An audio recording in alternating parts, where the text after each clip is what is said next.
Hey guys, um, I'm not used to kind of staring into a camera, so I did want to kind of talk about like some things that have been kind of going on a little bit with like jobs and cost of living and things like that. Um, I have a lot of friends like talking to me about it. I have a lot of people actually posting stuff on Facebook, things like that. So I figured I'd do a post, but I thought maybe I could do like a video or something as well. Just because I know a lot of people don't like reading my books that I have all the time. Um, but I mean, right now, like there's definitely a serious problem when it comes to jobs.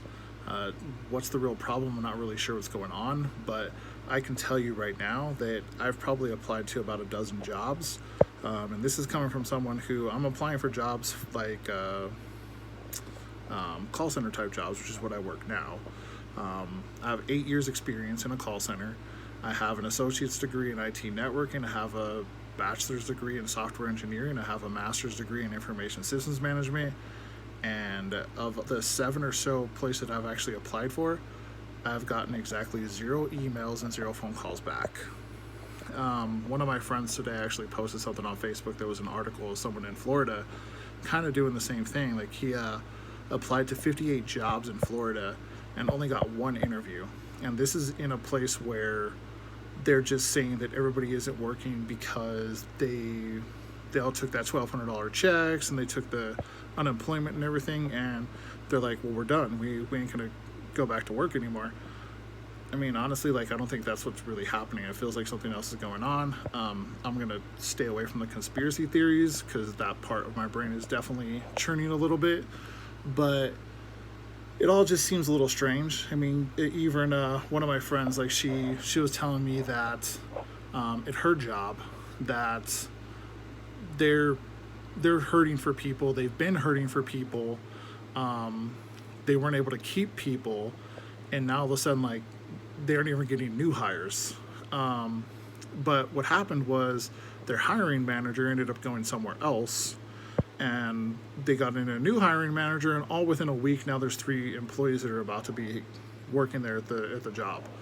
So that's a little odd. Like, are those people literally brand new people that just applied within like the last week, or is there something else going on? So another thing that I want to hit on is that the pay rate that they're literally giving people, it's always been a problem. I guess I shouldn't say always. It's always been a problem. I guess probably for like the last 20 years or so. But prior to that, it was okay. Like literally, our parents, could literally support an entire family off of one income. That's just not possible anymore. Take for example, like so T-Mobile. Prior to like the last month, their starting pay was $15 an hour. So $15 an hour in Colorado Springs, you can barely survive off of $15 an hour, assuming you have absolutely no other expenses. So I'm talking you have the bare minimum, like you have your utilities, you have your house payment, or apartment rather, not even a house payment. That's a one bedroom apartment, not like a house or two, three, four bedroom, etc. No car payment, none of that stuff. Like bare minimums. You have your phone, you have your utilities, you have your food. Obviously, you'll probably need bus passes if you don't have a car. But literally, with that, with $15 an hour, the amount of money that you would bring home is barely enough to survive. Just barely. So obviously, cost of living needs to be higher, especially considering that in order for you to even fill out an application for an apartment here, you have to make three times as much as what the apartment is actually going for. Average cost of an apartment from an article that I was looking at from like a year ago was about $1,100 in Colorado Springs for a one bedroom. So you need to be making $3,300 a month. If you're making $15 an hour, you're under that. You're not making enough money, which means you're going to get denied for those apartments.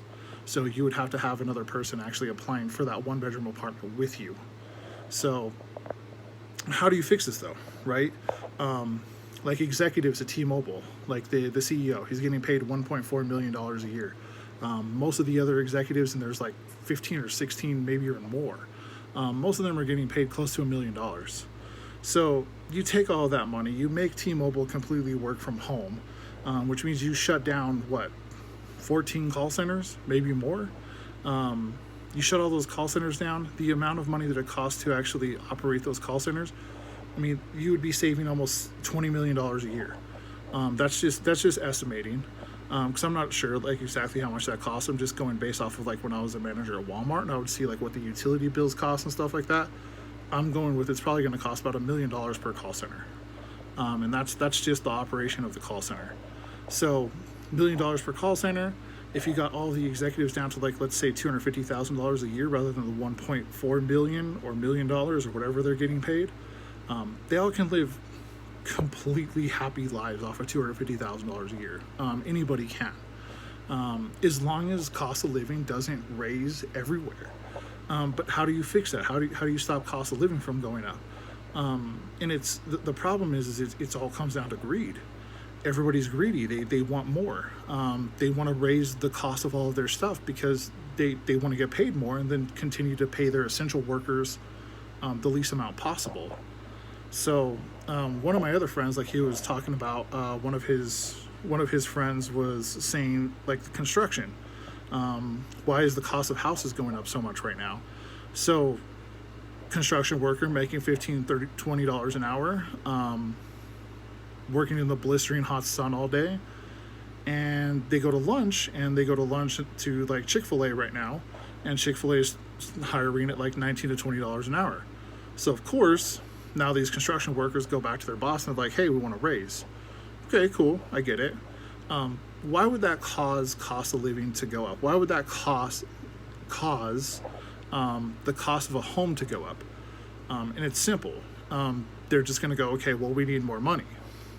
Okay, well, that doesn't mean that you have to raise the cost of everything. How about just cut back on how much you're getting paid? So you're $1 million a year, cut that back.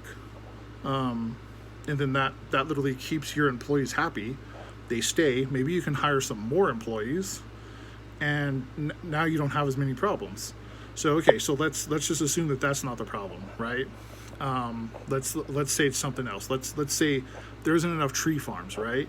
So again, going back to the same thing, balance your pay scales. Stop paying all of these people so much money when they don't need it. You don't need $1 million a year. Like, you really don't need that. So you balance the pay scales for the tree farms. Okay, you hire more people.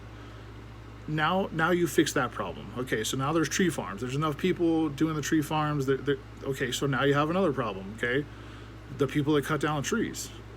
Okay, same thing. Balance the pay scales.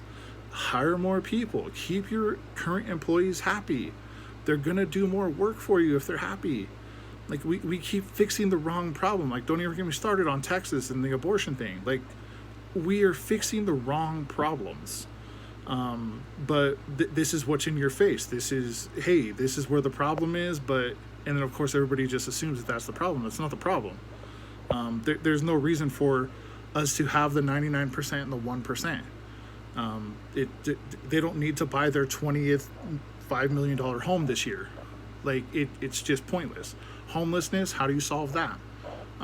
Same thing. Like, you go on Zillow right now and you just check and see like how many houses are for rent, how many houses are for sale, apartments, townhomes, things like that.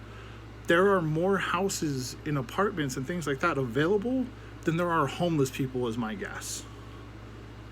How do we get them into those homes? Why do we keep building? It doesn't make any sense. It really just doesn't make any sense.